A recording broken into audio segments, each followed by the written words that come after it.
علیکم سلامی و تشریف را قبول فرمایید خواهران مادران عزیز و ارجمند. امروز مؤسسان انا همین بازمگوی خیلی هم بزرگی که در شهر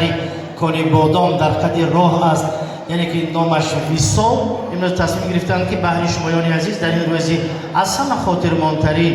روزی 8 مرد، روزی مادران عزیز و ارجمند ما تصمیم گرفتن یک بزم خیر و هم پرشکوه را برگزار نماییم. من میخواستم از نام کلی صنعتورانی که امروز در اینجا در خدمت شمایان هستند همه شمایان را خوش آمدید، قدمهایتان نور دیده و تاج بر سر گیرید. نوای بلبل آمد یاد کردم الله‌هایت را، سری گهواره زیر لب سرود خوشنوایت را. من آخر یاد کردم مادر جانم، ادایت را نوایت را، همه مهر و وفایت را. مادران عزیز و ارجمند، هیچگاه بیمار نشوید، الها عمری دراز بینید و خدا میگویم که انا همین سال 2020 که خیلی هم سالی گرانی بود برای مردم تمام دنیا دیگر تکرار نگردد. همه شمایان عزیز و ارجمند برای ما فرزندان دولت و ثروت بالای سری ما هستیم. من راستی در چندین جایها گفتم که در برآمدهای خود یک سالی دراز به یک تا 8 مرد بگذار هر روز روزی مادران عزیز و ارجمند باشد، بگذار هر روز شمایان عزیز در لبانتان خنده باشد. من بسیار میخواستم اینجا یک چیز را قید کرده باشم. در برنامه امروزی ما صنعتکاران خیلی ورزیده نزد شمایان عزیز باز هم سرودهای نو ایجاد کرده خود، سرودهای شوخ خود را اینجا تقدیمتان می‌دارند و البته من باوری کامل دارم که طوری چندین ساعت‌هایی که با همراهی ما هستید البته یکی از فرصت‌های خاطرماندترین حیات شما خواهد گردید. عزیزان، هم تو خورم و هم تو برم اصلا تینجی میفتمند همیشه خواب بینم خدا رحمتی مردکم اون طرف هنده هایم آین بازی کراسه بکنه رفتم یک کپیتگی منفتست ببینید این دنیا برای الهی خدا نگاه دارد همه شمایانه. من از همون طرف ایستاده نگاه کردم بعضی رقصای عجایب هم دیسادیم باور کنید بینید رقصای بزیر، لیکن یک چیز دیگر من گفتنی بعضی ها هستی که انام تو کرشتیم فرقش نمه سرود چو ساز می رقص کنوز می خوراک هم ساز می فرقش نمه یا هم کامده بیده تو همین ویسال یک تماشا کنم گفته کنیم یا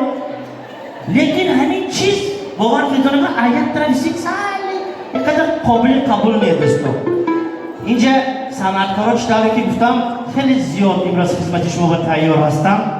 یکم نفر شما دروغ باشدم دروازه بیمارخانه رنگش چخل بودگیشه ندانیتم. انا همین سال 2020 یک فیسبوک گفته که چیزه فیسبوک اینترنت انا هوای پر من دلپسند شدم، من زیاد شدم هر روز یک صورت تگاش پر این راجعون هیچ که خانی یادگیری بر آوراق یا همه دهنش بستگی بعضی آدما عادت کرد همون این راجعون کپی کنه زدم هر روز توبه کردم خدا یک بار منم همیشه نویسم فهمم باید آدم زادرو ازش بود است. لیکن چی علاج همیشه وقت شد اما اکنون گذشت همون چیزای یک کس اگر پیشتر میگفت باور نمیکنیم همه دهنش بستگی میکردن هیچ که خونی یادگیری به نمیرد میگفت من باور نمیکنم چه خونی یادگیری به نمیریم همیشه شد رفیقا. خدا میگیم که انامین روزها انامونجا ماند گذشته رود یگان نفرش مای پایتان خور نخواهد همین نشستاتان حاضر خداتان معقول بی نقشتی تام شما هم منم تو کامزده استیم یادگیری کردی یه باشتان عزیزان مادامی که سینو سالی شما گناهگون است اینجا همه خیلی سرود میشد خدا اگر خواهد باور کنیدون اگر من بسیار خواهشی آنها دارم که همه شما در این دوره بسیار هم وسیع توی خانه ویسال بازمگاه ویسال برآمده رقص و بازی و شادی و خورسندی کنید زیرا من دیدم که برخی از نفرات با تلفن پریاموی افیر کردن روسیه به تماشا میکنن شماید و آنها نیز در جای نشستشان خورسند میشوند که مادرشان خواهرشان عمه‌شان وقتش را خوش گذرانده است. در خدمت ما و شما جوانی با استعداد رستم عظیمی مهمان شما است. مرحبا دینا خاناتون دا منزش نبودیم یک کسی سکاری پامش برام دا برم گفتم اونا اون طرف هنگیشم تاجیک کو چی گفته است دین بیگانه آخانی شما حتی سالدات برآمد من جنگ سر شد میگفتگی نیکو گفته است اینه برید یک دیگری به جوابش دوستاد است لیکن به هر حال چیه که نباشد همین جمعیتی ما با اگر همین روزه کارو با نگاه کنید همین تصور کنید که شما زنها نیستیتون مردها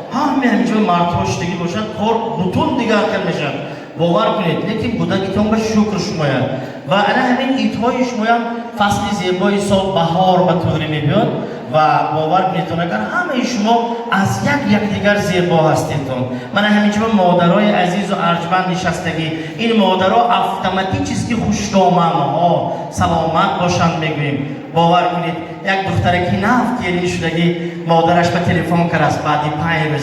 روز گفتم من باید باشم ها دخترم تینجمی خانو دارد تینجمی خوشگامنم دقیقی سخت نزد میشد شوهرد چی نگفت میفتم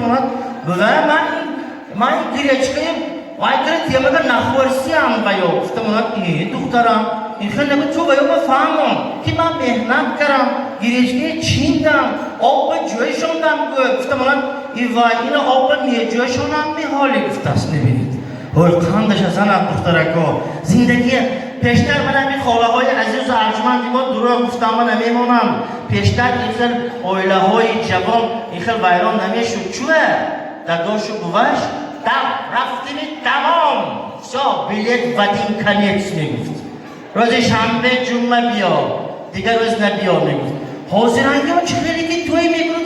دخترم برامده بیا میگفت نمیشه طرفی کن قانون قایدی و خانی شوهر هایده همین خاله جانکای عزیزی ما من گفتنی هستم که اله 100 ساله شوند میگوییم عزیزان شوخی میکنیم و یک تا اتاقی کاری میلیسیانیر و یک تا مردک رنگش پریدگی سکت در اون دست میلیسا السلام علیکم منم محکم کنتم میلیسا هم حیران چون تینجی میگفتم من زنم یک تا زدم منم محکم کنتم تینجی میزنه تا یک اونجاش مایی بشید نه هیچیش دیگه منم محکم کنتم خیلی باشه دیگر هیچی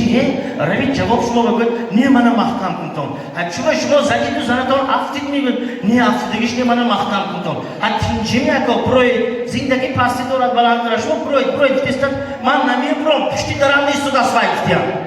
نبینید توبه کرم هایده اویله ها های دوستو من گفتنی هستم که کنی بادام شهر مسئله تویبه مسئله مدنیت تویبه امروز قریب که از کجا گذشتتون شما انا این توی خانه های بزیبیشه بینید انا این ستول من این دستور خانه بینید من همچون یک نفری که بسیار توی ها با خدمت کردگی من گفتنیم که مردمی کنی بادام بگذار خاندانتون توی باشه و یک چیز دیگر رو خاطر رسان کردنی هستم که عزیزان دل سنه 20 مارس ساعت 17 باز همه شمایان ما در همین توی خانه انتظار میشویم یک بزنی پرشکوه با اشتراکی یک صنعتکاری ورزیده یک نفری که دویم و داخلی کنسپتش به تالار به نگاه کنید یکان تا مردک نیست همش زنک انور جان احمدov برگزار می‌گردد عزیزان روز 20 مارس بخشیده به عید نوروز عالم افروز ساعت 17